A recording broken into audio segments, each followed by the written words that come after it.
Prayer, the Art of Believing by Neville Goddard.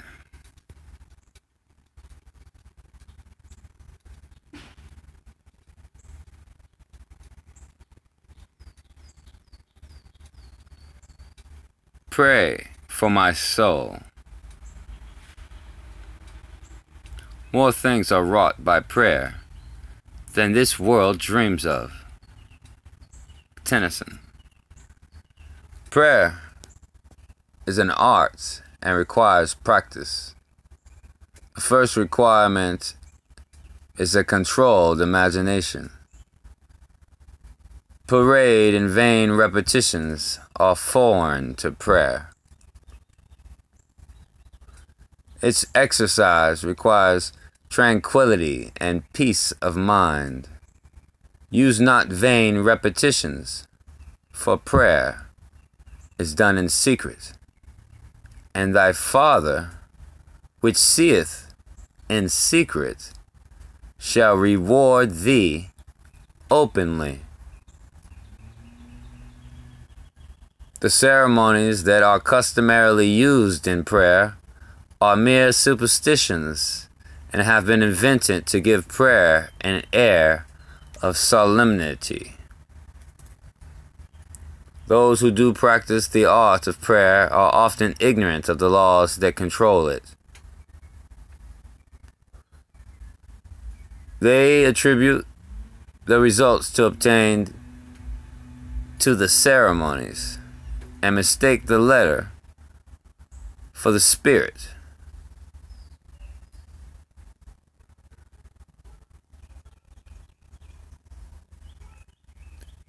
The essence of prayer is faith. But faith must be permeated with understanding to be given that active quality which it does not possess when standing alone.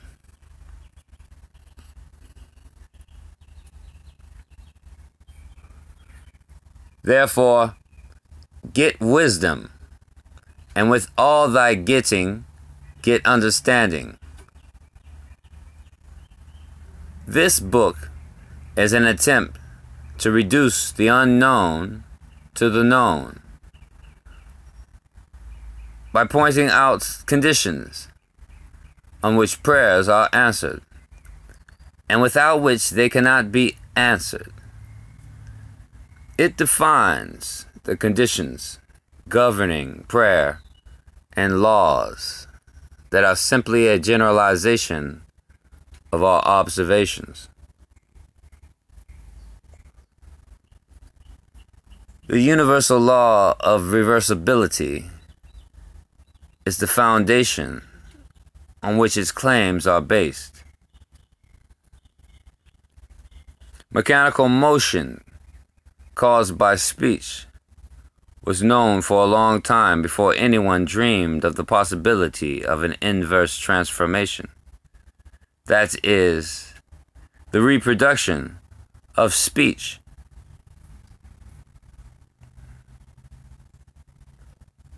Try mechanical motion, the phonograph. For a long time, electricity was produced by friction without ever a thought that friction, in turn, could be produced by electricity. Whether or not man succeeds in reversing the transformation of a force, he knows, nevertheless, that all transformations of force are reversible. If heat can produce mechanical motion, so mechanical motion can produce heat. If electricity produces magnetism, magnetism, too, can develop electrical currents. If the voice can cause undulatory currents, so can such currents reproduce the voice, and so on. Cause and effect, energy and matter, action and reaction are the same and interconvertible.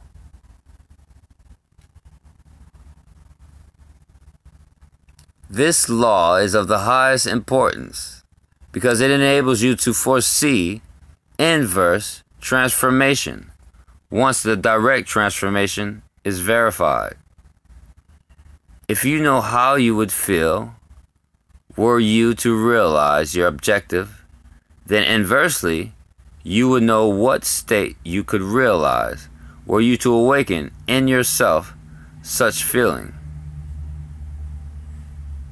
The injunction to pray, believing that you already possess what you pray for, is based upon a knowledge of the law of inverse transformation. If your realized prayer produces in you a definite feeling or state of consciousness, then inversely, that particular feeling or state of consciousness must produce your realized prayer, because all transformations of force are reversible.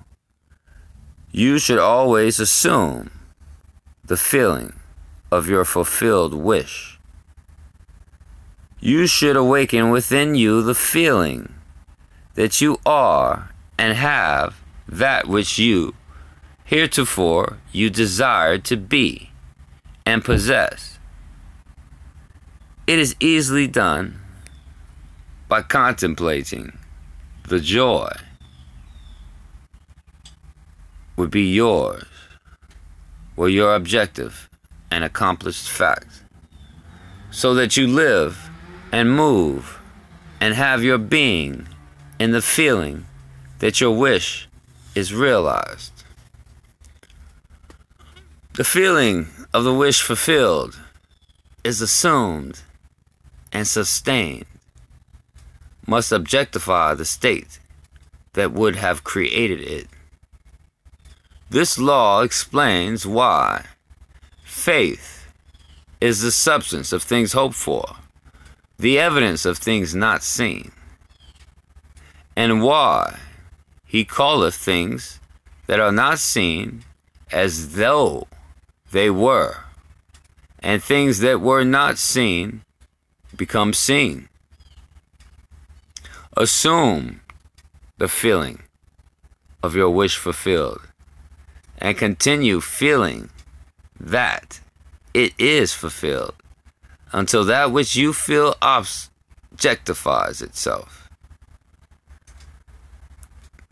If a physical fact can produce a psychological state can produce a physical fact. If the effect A can be produced by the cause B, then inversely, the effect B can be produced by the cause A. Therefore I say unto you, what things soever ye desire, when ye pray, believe that ye have received them, and ye shall have them. Mark 11:24.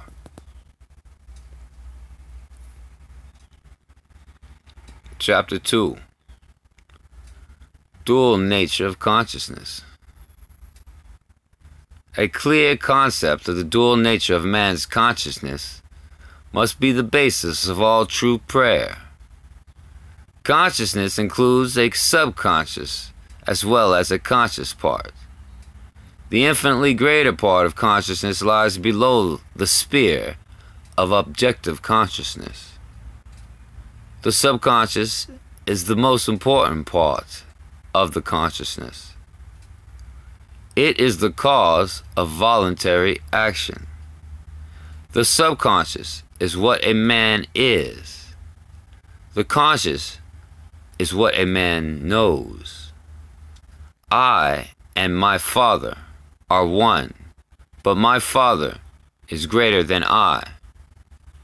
The conscious and the subconscious are one, but the subconscious is greater than the conscious. I of myself can do nothing. The Father within me, he doeth the work. I, objective consciousness of myself, can do nothing. The Father, the subconscious, he doeth the work. The subconscious is that which everything is known, in which everything is possible, to which everything goes, from which everything comes, which belongs to all, to which all have access. What we are conscious of is constructed out of what we are not conscious of. Not only do our subconscious assumptions influence our behavior, but they also fashion the pattern of our objective existence. They alone have the power to say, "Let us make man objective manifestations in our image, after our likeness." The whole creation is asleep within the deep of man, and is awakened to objective existence by his subconscious assumptions. Within that blankness we call sleep, there is a consciousness and unsleeping vigilance. And while the body sleeps, the unsleeping being releases from the treasure house of eternity the subconscious assumptions of man. Prayer is the key which unlocks the infinite storehouse. "Prove me now herewith, saith the Lord of hosts, if I will not open you the windows of heaven, and pour you out a blessing, that there shall not be room enough to receive it." Prayer modifies or completely changes our subconscious assumptions. And a change of assumption is a change of expression. The conscious mind reasons inductively from observation, experience, and education. It therefore finds it difficult to believe what the five senses, inductive reason, deny. The subconscious reasons deductively and is never concerned with the truth or falsity of the premise, but proceeds on the assumption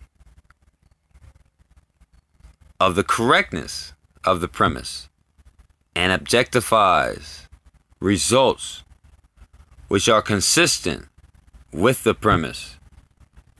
This distinction must be clearly seen by all who would master the art of praying. No true grasp of the science of prayer can be really obtained until the laws governing the dual nature of consciousness are understood, and the importance of the subconscious realized. Prayer, the art of believing what is denied by the senses, deals almost entirely with the subconscious. Through prayer, the subconscious is suggested into acceptance of the wish fulfilled, and reasoning deductively, logically unfolds it to its legitimate end.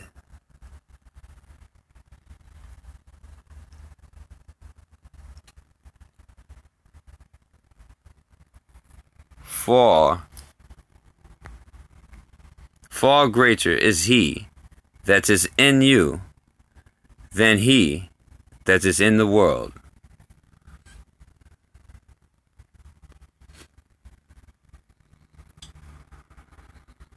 The subjective mind is the diffused consciousness that animates the world.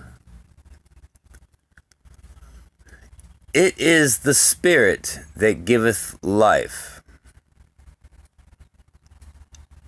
In all substance is a single soul, subjective mind. Through all creations runs this one unbroken subjective mind. Thought and feeling fused into beliefs impress modifications upon it. Charge it with a mission, which mission it faithfully executes. The conscious mind originates premises. The subjective mind unfolds them to their logical ends. Were the subjective mind not so limited in its initiative power of reasoning, objective man could not be held responsible for his actions in the world. Man transmits ideas to the subconscious through his feelings. The subconscious transmits ideas from the mind to mind through telepathy. Your unexpressed convictions of others are transmitted to them without their conscious knowledge or consent, and if subconsciously accepted by them, will influence their behavior.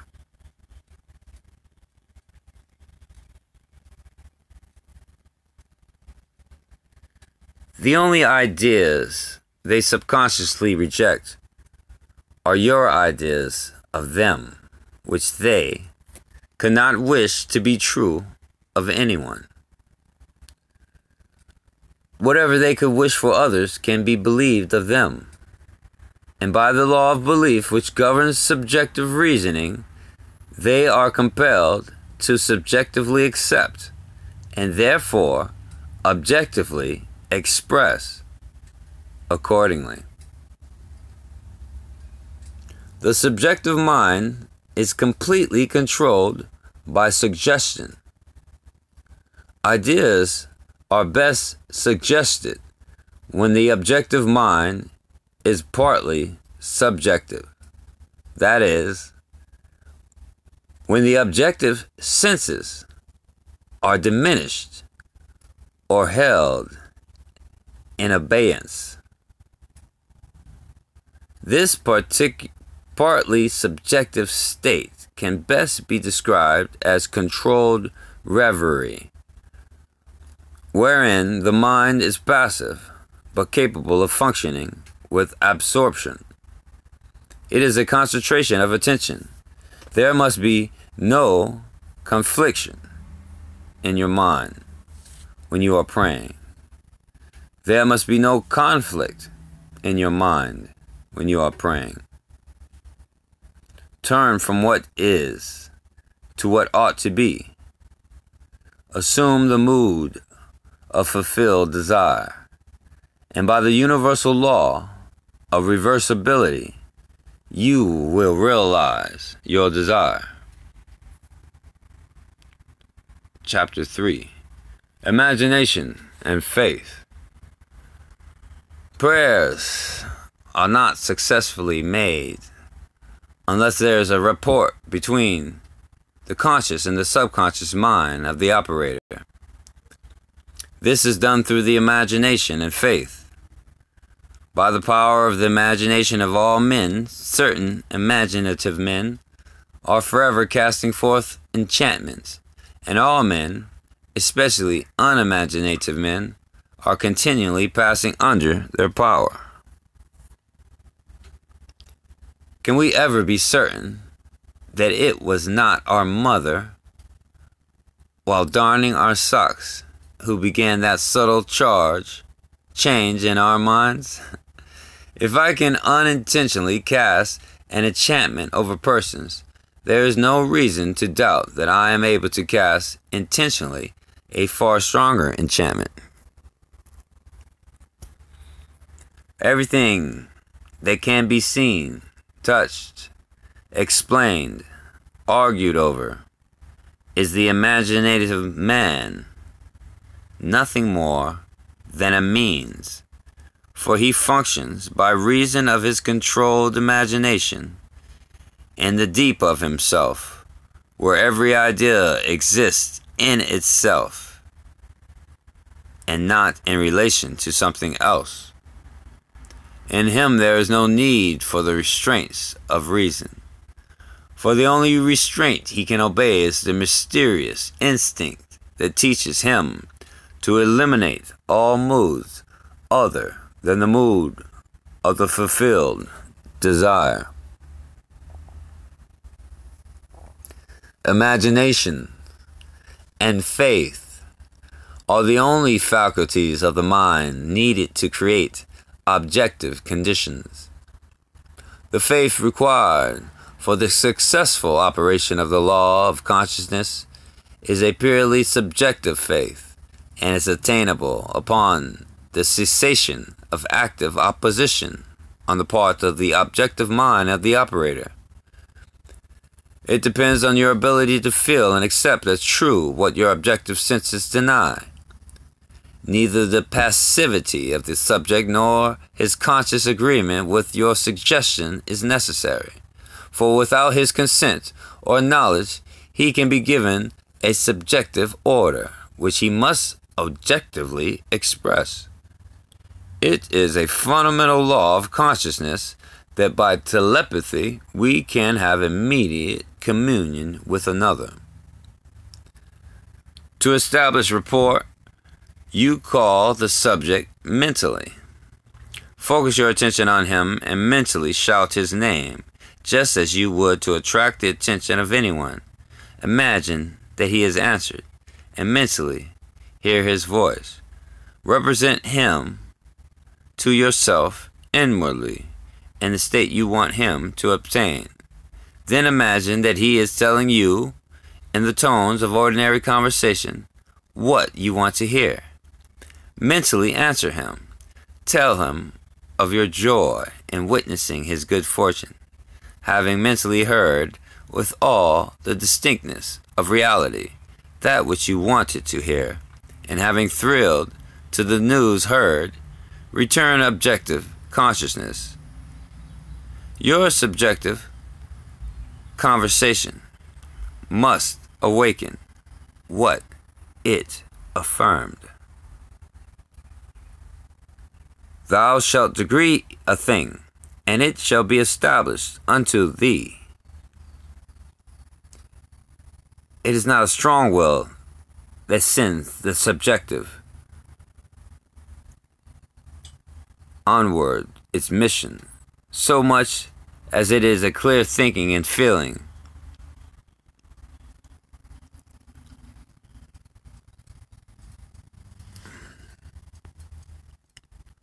of the truth of the state affirmed. When belief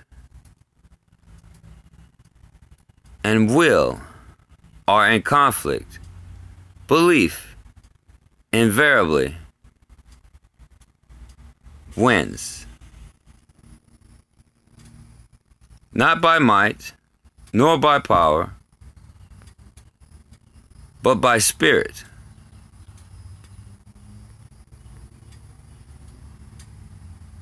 Saith the Lord of hosts. It is not what you want that you attract. You attract what you believe to be true. Therefore, get into the spirit of these mental conversations and give them the same degree of reality that you would a television or a telephone conversation. If thou canst believe, all things are possible to him that believeth. Therefore, I say unto you, what things soever you desire, when you pray, believe that you have received them, and you shall have them. The acceptance of the end wills the means, and the wisest reflection could not devise more effective means than those which are willed by the acceptance of the end.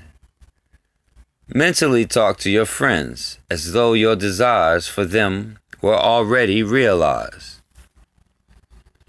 Imagination is the beginning of the growth of all forms, and faith is the substance out of which they are formed.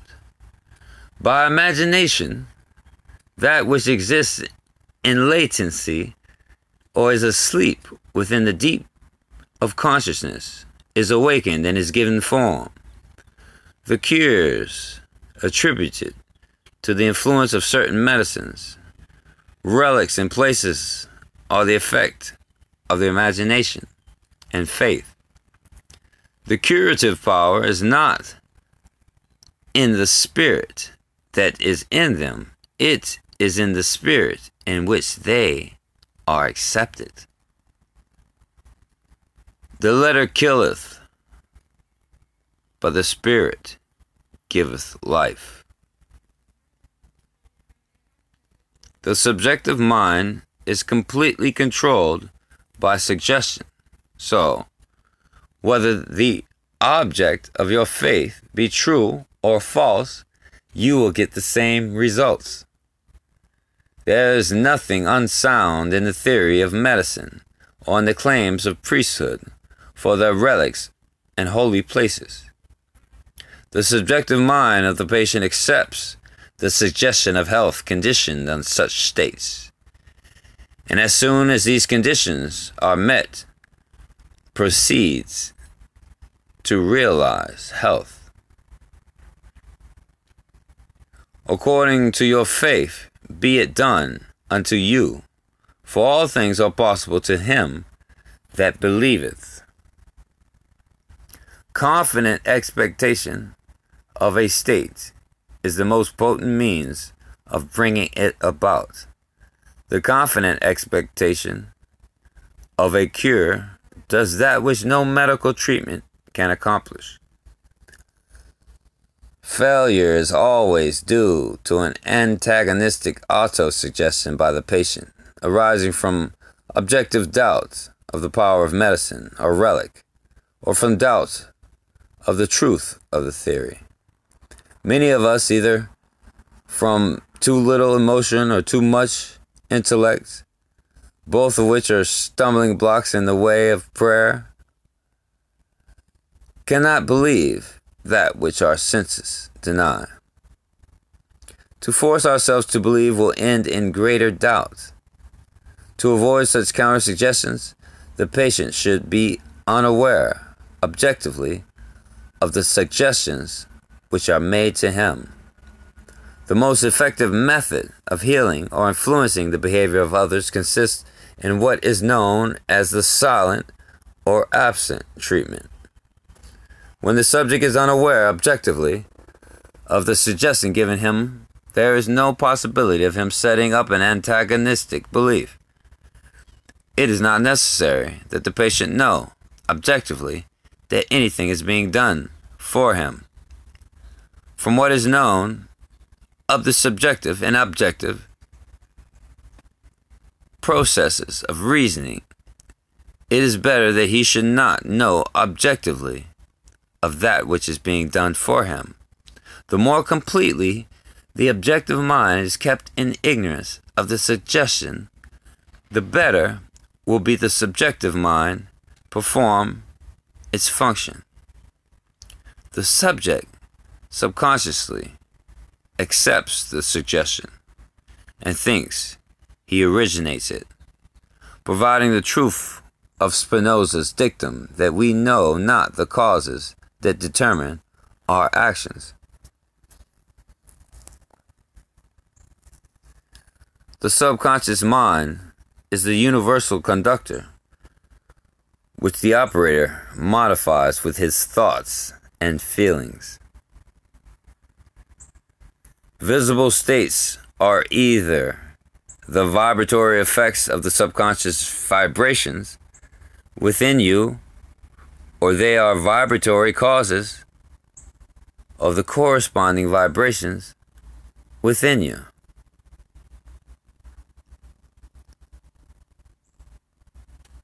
A disciplined man never permits them to be causes unless they awaken in him the desirable states of consciousness.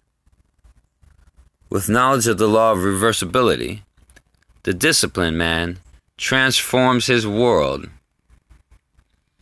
by imagining and feeling only what is lovely and of good report. The beautiful idea he awakens within himself shall not fail to arouse an affinity in others. He knows the Savior of the world is not a man, but the manifestations that would save. The sick man's Savior is health. The hungry man's is food. The thirsty man's Savior is water. He walks in the company of the Savior by assuming the wish fulfilled, or by assuming the feeling of his wish fulfilled. By the law of reversibility, that all transformations of force are reversible. The energy or feeling awakened transforms itself into the state imagined. He never waits 4 months for the harvest. If in 4 months the harvest will awaken in him a state of joy, then inversely the joy of harvest now will awaken the harvest now.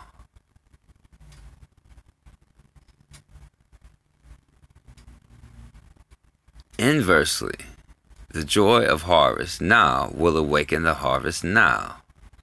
Now is the acceptable time to give beauty for ashes, joy for mourning, praise for the spirit of heaviness, that they might be called trees of righteousness, the planting of the Lord, that he might be glorified. Chapter 4. Energy and Power. Everyone is amenable to the same psychological laws which govern the ordinary hypnotic subject. He is amenable to control by suggestion.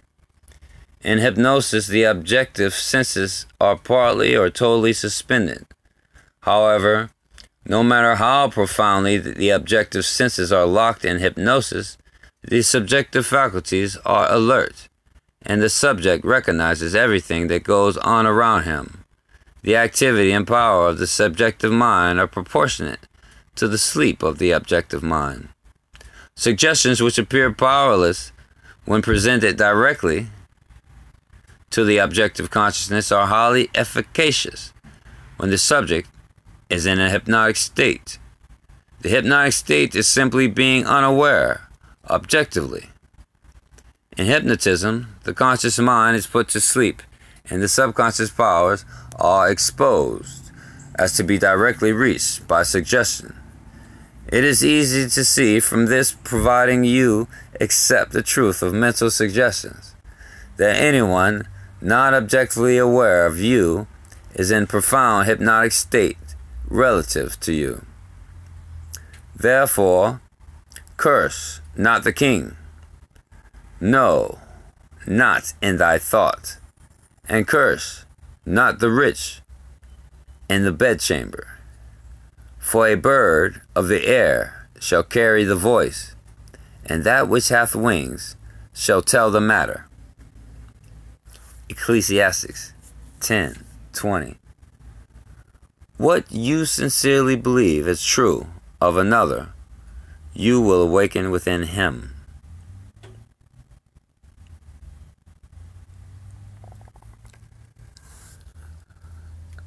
No one need be entranced in the ordinary matter to be healed. And if the subject is consciously unaware of the suggestion, and if the suggestion is given with the conviction and confidently accepted by the operator as true, then you have the idea setting for a successful prayer. Represent the subject to yourself mentally, as though he had already done that which you desired him to do. Mentally speak to him and congratulate him having done what you had wanted him to do. Mentally see him in the state that you want him to attain. Within the circle of its action, every word subjectively spoken awakens objectively what it affirms. Incredulity on the part of the subject is no hindrance when you are in control of your reverie.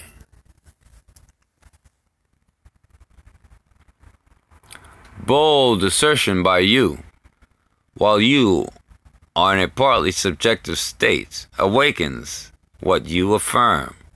Self-confidence on your part and the thorough belief in the truth of your mental assertion are all that is needed to produce results. Visualize the subject and imagine that you hear his voice.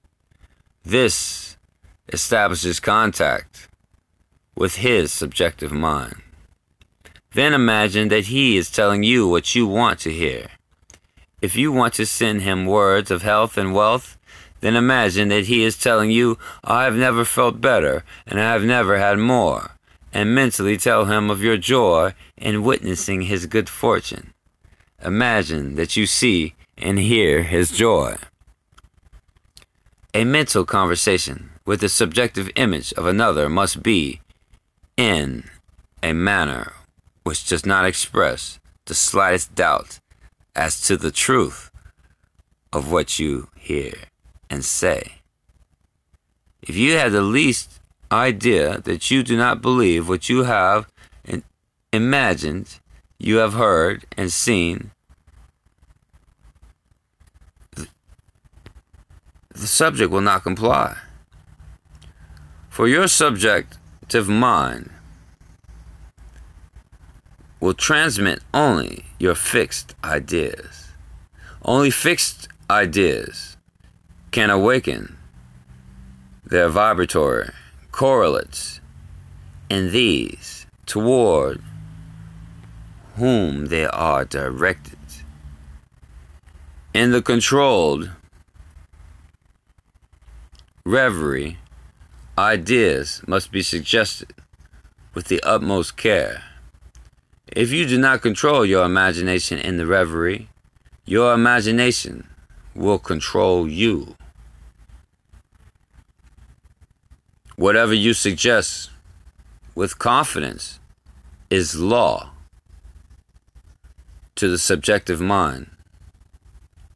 It is under obligation to objectify that which you mentally affirm.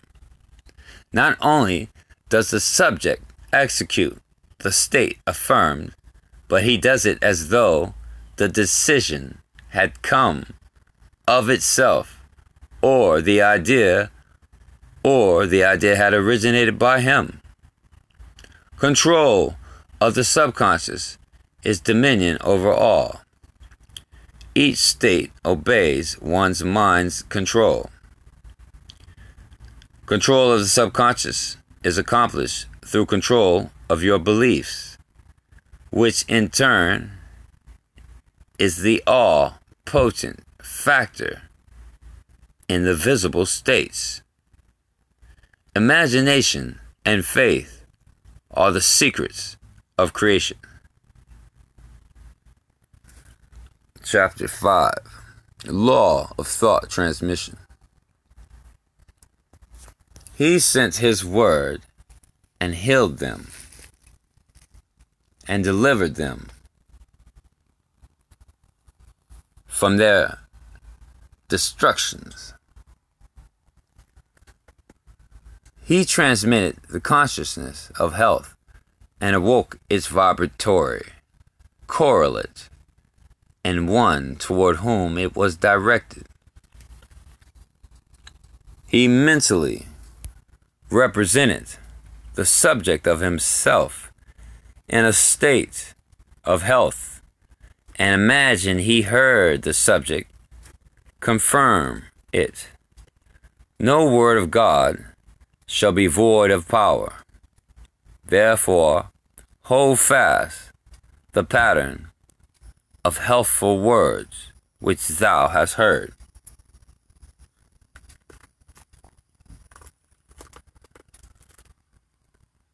To pray successfully, you must have clearly defined objectives. You must know what you want before you can ask for it. You must know what you want before you can feel that you have it. And prayer is the feeling of the fulfilled desire. It does not matter what it is you seek in prayer, or where it is, or whom it concerns. You have nothing to do but to convince yourselves of the truth of that which you desire to see manifested. When you emerge from prayer, you no longer seek, for you have, if you have prayed correctly, subconsciously assumed the reality of the state sought, and by the law of reversibility, your subconscious must objectify that which it affirms. You must have a conductor to transmit force. You may employ a wire, a jet of water, a current of air, a ray of light, or any intermediary whatsoever. The principle of the photophone or the transmission of the voice by light will help you to understand thought transmission, or the sending of a word to heal another. There is a strong analogy between a spoken voice and a mental voice. To think is to speak low. To speak is to think aloud. The principle of the photophone is this. A ray of light is reflected by a mirror and projected to a receiver at a distant point. Back of the mirror is a mouthpiece. By speaking into the mouthpiece, you cause the mirror to vibrate. A vibrating mirror modifies the light reflected on it. The modified light has your speech to carry, not as speech, but as represented in its mechanical correlate. It reaches the distance station and impinges on a disc within the receiver. It causes the disc to vibrate according to the modification it undergoes, and it reproduces your voice. I am the light of the world. I am. The knowledge that I exist is a light by means of which what passes in my mind is rendered visible.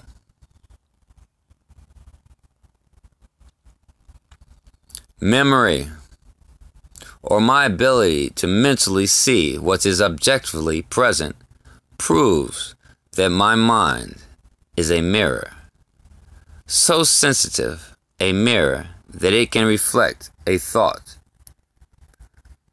The re-perception of an image in memory in no way differs as a visual act from the perception of my image in a mirror. The same principle of seeing is involved in both. Your consciousness is the light reflected on the mirror of your mind and projected in space to the one of whom you think. By mentally speaking to the subjective image in your mind, you cause the mirror of your mind to vibrate. Your vibrating mind modifies the light or consciousness reflected on it. The modified light of consciousness reaches the one toward whom it is directed and impinges on the mirror of his mind. It causes his mind to vibrate according to the modification it undergoes. Thus, it reproduces in him what was mentally affirmed by you. Your beliefs, your fixed attitudes of mind constantly modify your consciousness as it is reflected on the mirror of your mind. Your consciousness, modified by your beliefs, objectifies itself in the conditions of your world. To change your world, you must first change your conception of it. To change a man, you must first change your conception of him. You must first believe him to be the man you want him to be and mentally talk to him as though he were. All men are sufficiently sensitive to reproduce your beliefs of them. Therefore, if your word is not reproduced visibly in him toward whom it is sent, the cause is to be found in you, not in the subject. As soon as you believe in the truth of the state affirmed, results follow. Everyone can be transformed. Every thought can be transmitted. Every thought can be visibly embodied.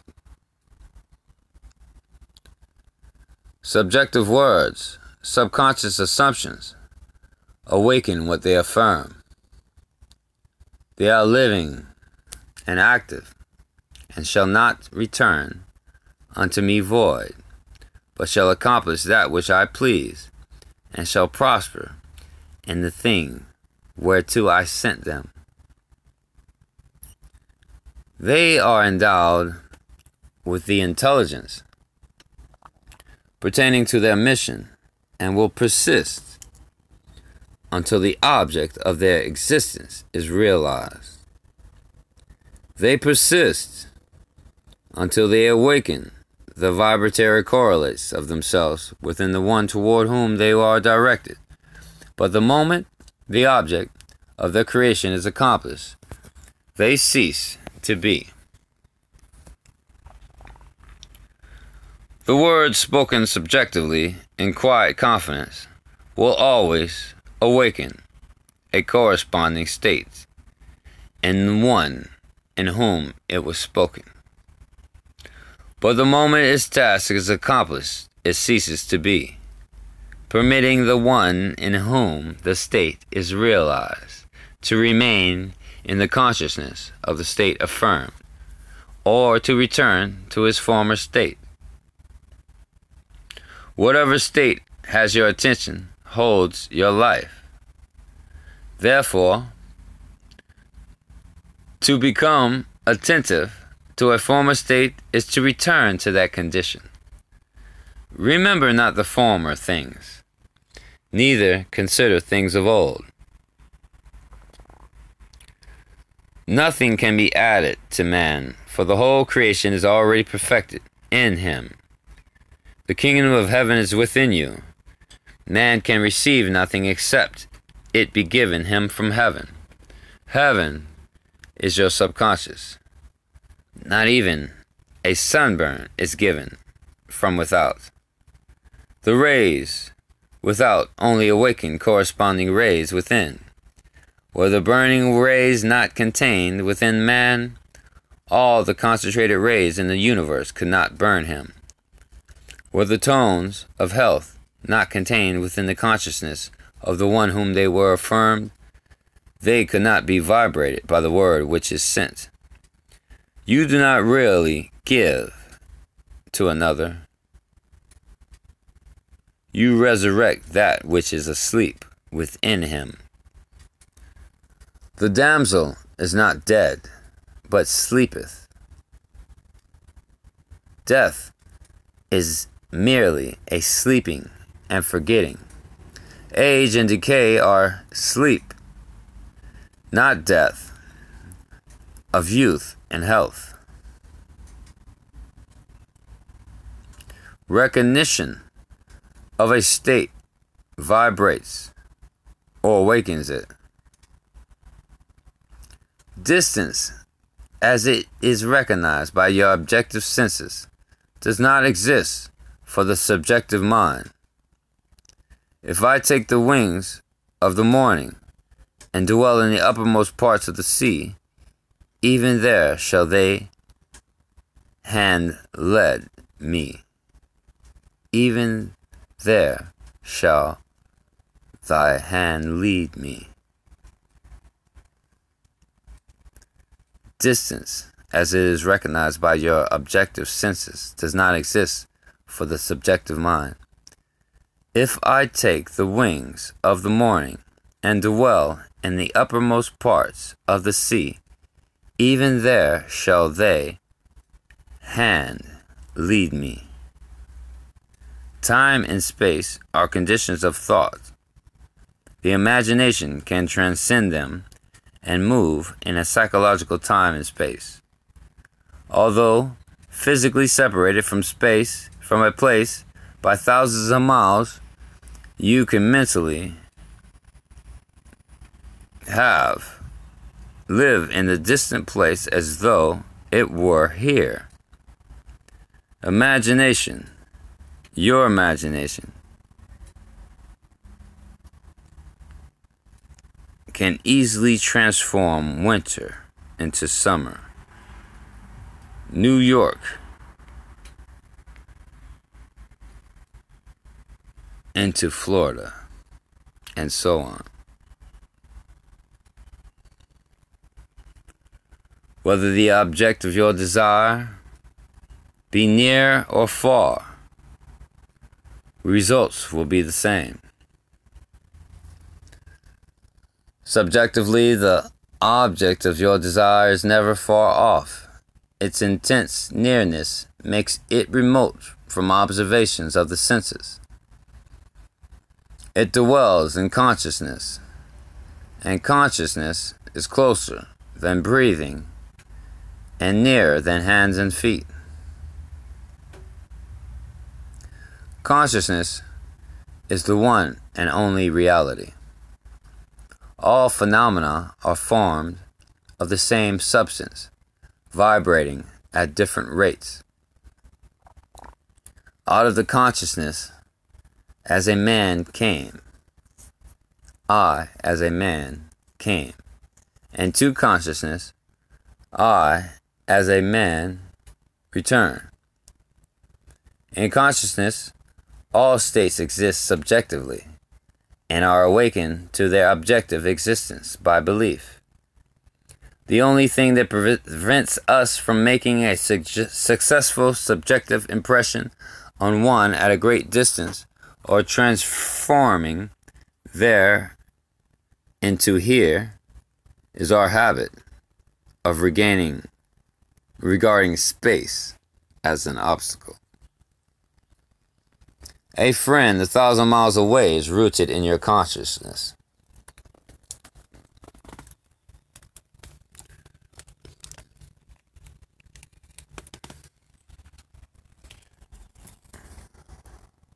To think of him and represent him to yourself inwardly in the state you desire him to be, confident that this subject image is as true as it were already objectified, awakens in him a corresponding state which he must objectify.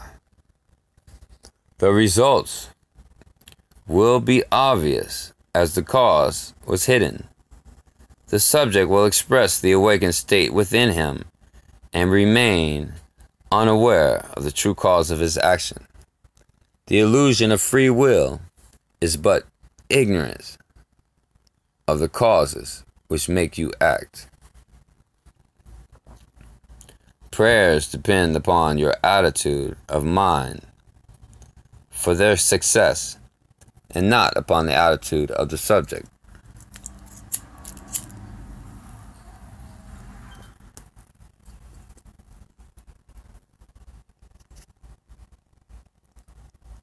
The subject has no power to resist your controlled subjective ideas of him unless the state affirmed by you to be true of him is state he is incapable of wishing as true of another. In that case, it returns to you, the sender, and will realize itself in you. Provided the idea is acceptable, success depends entirely on the operator, not upon the subject, who, like compass needles under pivots, are quite indifferent as to what direction you choose to give them. If your fixed idea is not subjectively accepted by the one toward whom it is directed, it rebounds to you, from whom it came. Who is he that will harm you, if ye be followers of that which is good? I have been young, and now am old, yet I have not seen the righteous forsaken, nor his seed begging bread.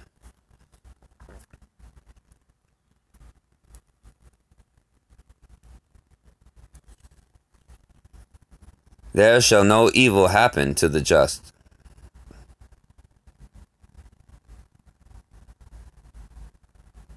Nothing befalls us that is not of the nature of ourselves.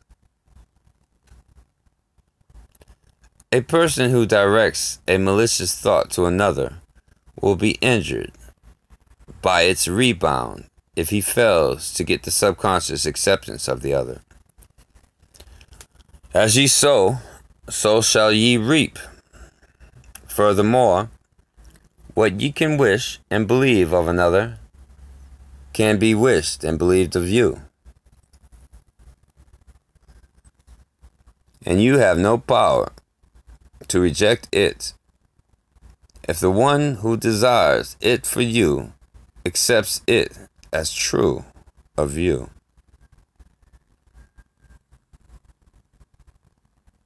The only power to reject a subjective word is to be incapable of wishing a similar state of another.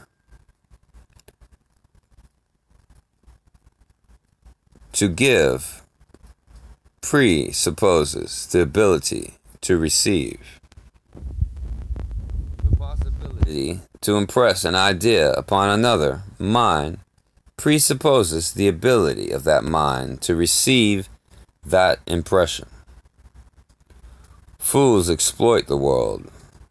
The wise transfigure it. It is the highest wisdom to know therein, the living universe, there is no destiny other than that created out of imagination of man. There is no influence outside of man. There is no influence outside of the mind of man. Whatsoever things are lovely, whatsoever things are good of report, if there be any virtue, and if there be any praise, think on these things. Never accept as true of others what you would not want to be true of you. To awaken a state within another, it must first be awakened within you.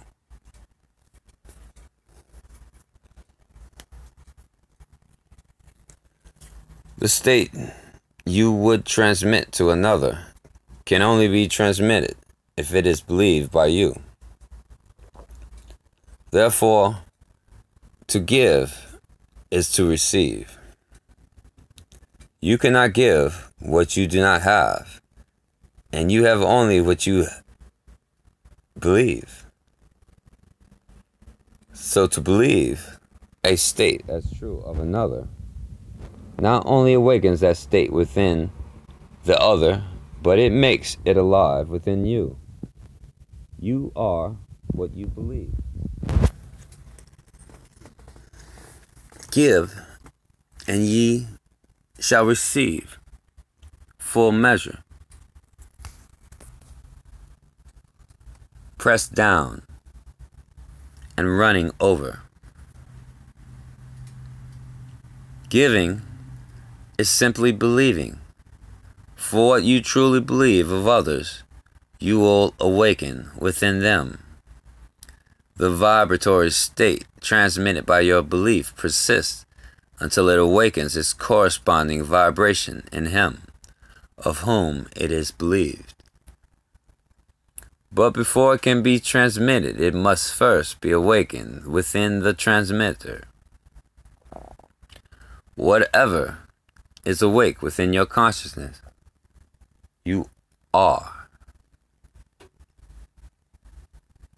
Whether the belief pertains to self or another does not matter, for the believer is defined by the sum total of his beliefs or subconscious assumptions.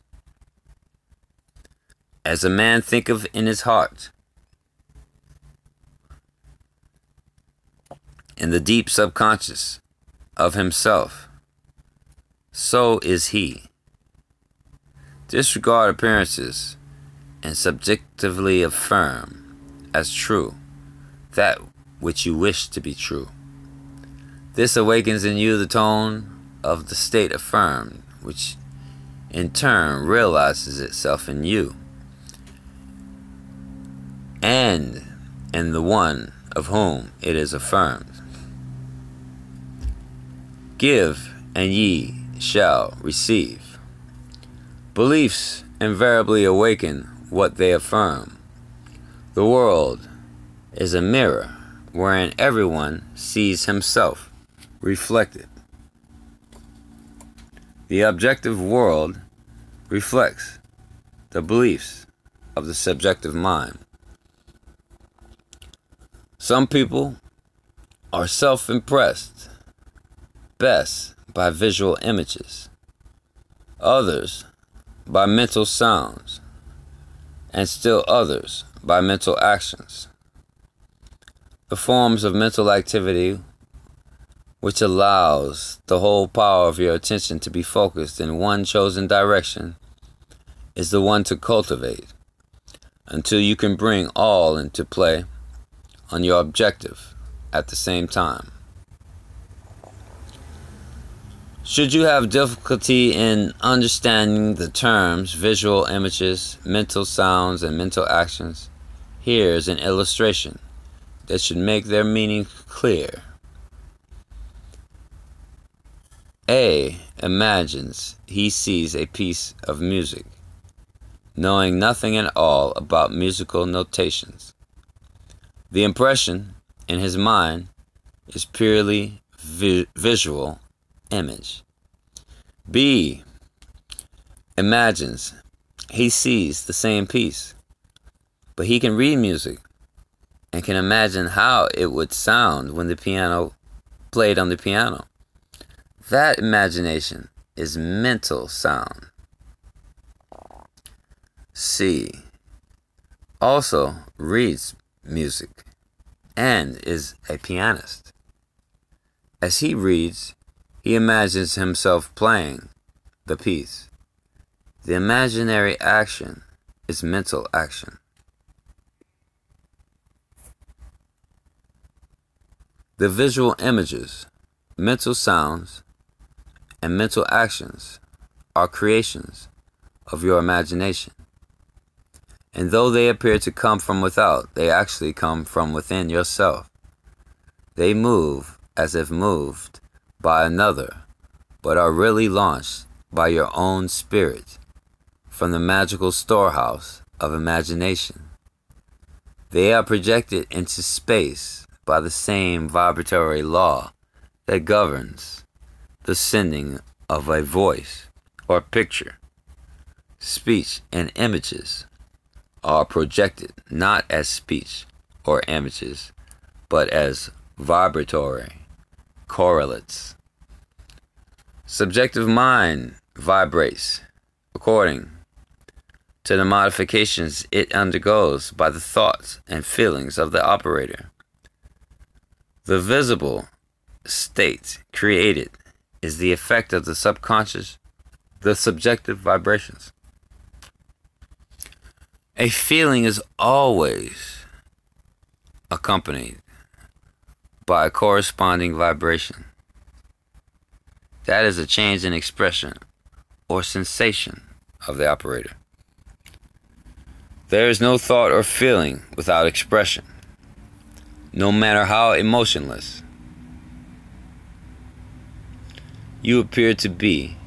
If you reflect with any degree of intensity, there is always an execution of slight muscular movements. The eye, though shut, follows the movements of the imaginary objects, and the pupil is dilated or contracted according to the brightness or the remoteness of those objects. Respiration is accelerated or slowed according to the course of your thoughts. The muscles contract correspondingly to your mental movements. This change of vibration persists until it awakens a corresponding vibration in the subject, which vibration then expresses itself in a physical fact. And the Word was made flesh. Energy, as you see in the case of radio, is transmitted and received in a field, a place where changes in space occur. The field and energy are one and inseparable. The field or subject becomes the embodiment of the word or energy received. The thinker and the thought, the operator and the subject, the energy and the field are one. Were you still enough to hear the sound of your beliefs, you would know what is meant by the music of the spheres. The mental sound you hear in prayer as coming from without is really produced by yourself. Self-observation will reveal this fact. As the music of the spheres is defined as the harmony heard by the gods alone, and is supposed to be produced by the movements of the celestial spheres, so too is the harmony you subjectively hear for others heard by you alone is produced by the movements of your thoughts and feelings in the true kingdom or heaven within you.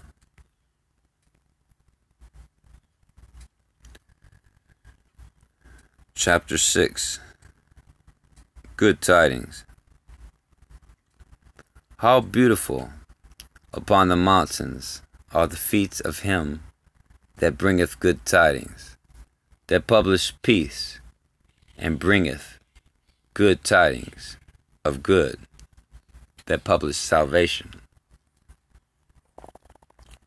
A very effective way to bring good tidings to another is to call before your mind's eye the subjective image of the person you wish to help, and have him affirm that which you desire him to do. Mentally hear him tell you he has done it. This awakens within him the vibratory correlate of the state affirmed, which vibration persists until its mission is accomplished. It does not matter what it is you desire to have done, or whom you select to do it. As soon as you subjectively affirm that it is done, results follow. Failure can result only if you fail to accept the truth of your assertion, or if the state affirmed will not be desired by the subject for himself or another. In the latter event, the state would realize itself in you, the operator. The seeming harmless habit of talking to yourself is the most fruitful form of prayer. A mental argument with the subjective image of another is the surest way to pray for the argument.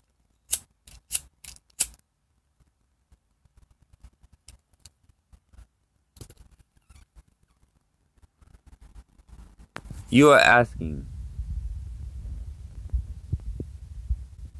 to be offended by the other when you objectively meet. He is compelled to act in a manner displeasing to you, unless before the meeting you countermand or modify your order by subjectively affirming a change.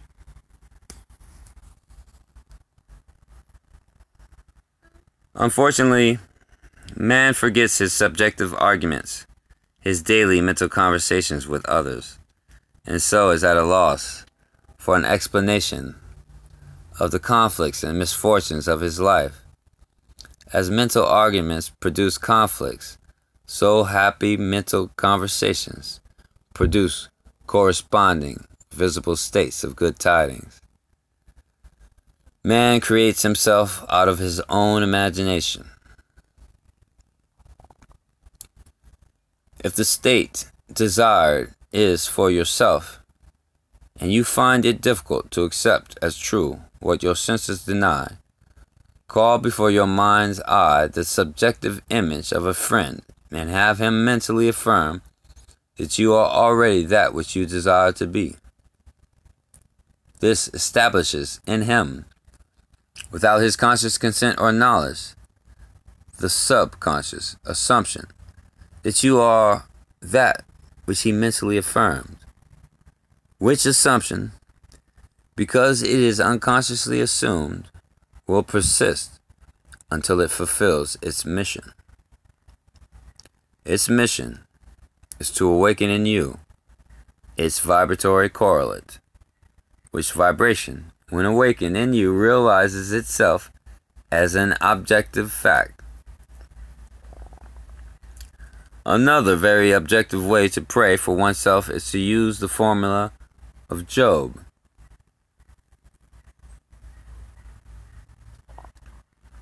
Who found that his own captivity was removed as he prayed for his friends.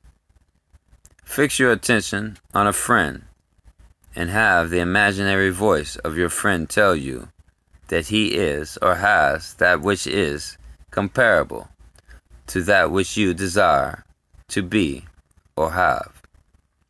As you mentally hear and see him, feel the thrill of his good fortune and sincerely wish him well. This awakens in him the corresponding vibration of the state affirmed, which vibration must objectify itself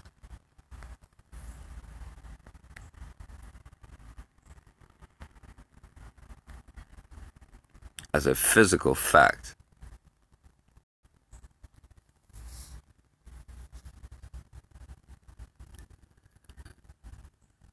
You discover the truth of the statement.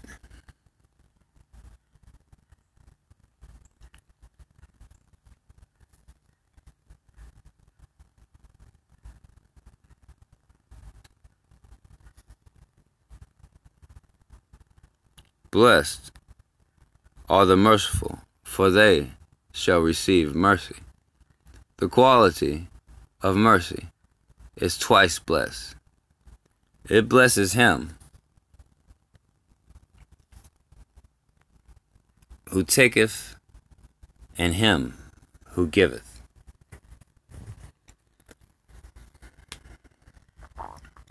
The good you subjectively accept as true of others will not only be expressed by them, but a full share will be realized by you. Transformations are never total. Force A is always transformed into a more than a force B. A blow with a hammer produces not only a mechanical concussion, but also heat, electricity, a sound, a magnetic change, and so on. The vibratory correlate in the subject is not the entire transformation of the sentiment communicated.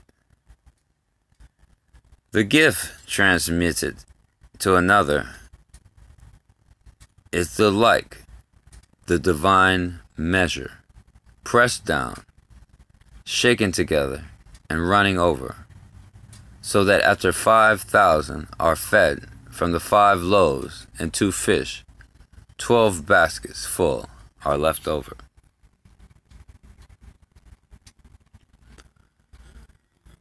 Chapter 8. The Greatest Prayer. Imagination is the beginning of creation. You imagine what you desire, and then you believe it to be true. Every dream could be realized by those self-disciplined enough to believe it. People are what you choose to make them. A man is according to the manner in which you look at him. You must look at him with different eyes before he will objectively change. 2 men looked from prison bars. One saw the mud, and the other saw the stars. Centuries ago, Isaiah asked the question,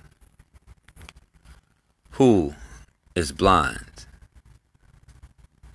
but my servant, or deaf as my messenger that I sent?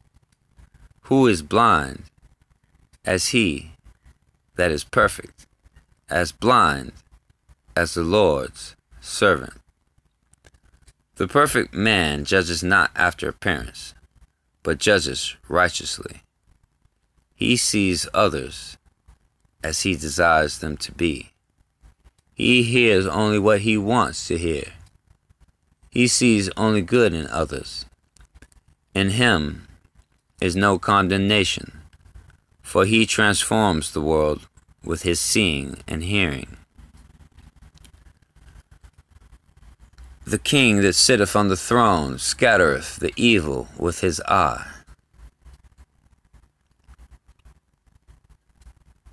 Sympathy for living things, agreement with human limitations, is not for the consciousness of the king, because he has learned to separate their false concepts from their true being. To him, poverty is but the sleep of wealth. He does not see caterpillars, but painted butterflies to be. Not winter, but summer sleeping. Not man in want, but Jesus sleeping. Jesus of Nazareth, who scattered the evil with his eye, is asleep in the imagination of every man, and out of his own imagination must man awaken him by subjectively affirming, "I am Jesus." Then, and only then, will he see Jesus. For man can only see what is awake in himself. The holy womb is man's imagination. The holy child is that conception of himself which fits Isaiah's definition of perfection.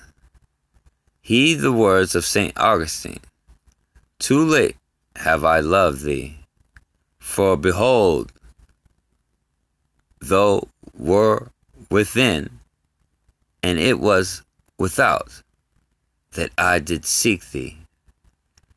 It is your own consciousness that you must turn as to the only reality. There, and there alone, you must awaken that which is asleep. Though Christ 1,000 times in Bethlehem be born, he is not born of in thee. Thy soul is still forlorn.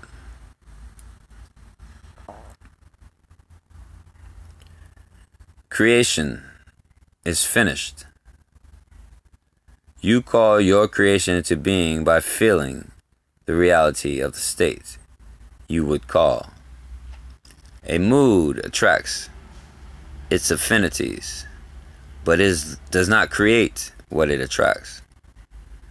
As sleep is called by feeling, I am sleepy, so too is Jesus Christ called by the feeling, I am Jesus Christ. Man sees only himself. Nothing befalls man that is not the nature of himself.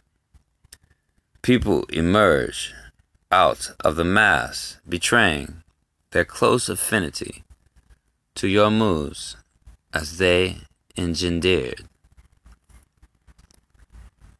You meet them seemingly by accident, but find they are intimates of your moods, because your moods continually externalize themselves.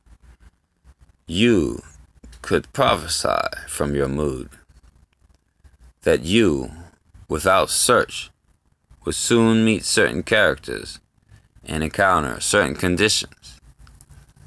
Therefore, call the perfect one into being by living in the feeling, I am Christ. For Christ is the one concept of self through which can be seen the unveiled realities of eternity. Our behavior is influenced by our subconscious assumption respecting our own social and intellectual rank, and that of the one we are addressing. Let us seek for and evoke the greatest rank and the noblest of all, that which disrobes man in his morality and clothes him with uncurbed immortal glory. Let us assume the feeling, I am Christ, and our whole behavior will subtly and unconsciously change in accordance with the assumption. Our subconscious assumptions continually externalize themselves, that others may consciously see us as we subconsciously see ourselves, and tell us by their actions what we have consciously, subconsciously assumed of ourselves to be. Therefore, let us assume the feeling, I am Christ, until our conscious claim becomes our subconscious assumption that we all, with open face, beholding, as in a glass, the glory of the Lord, are changed into the same image from glory to glory. Let God awake and his enemies be destroyed. There is no greater prayer for man.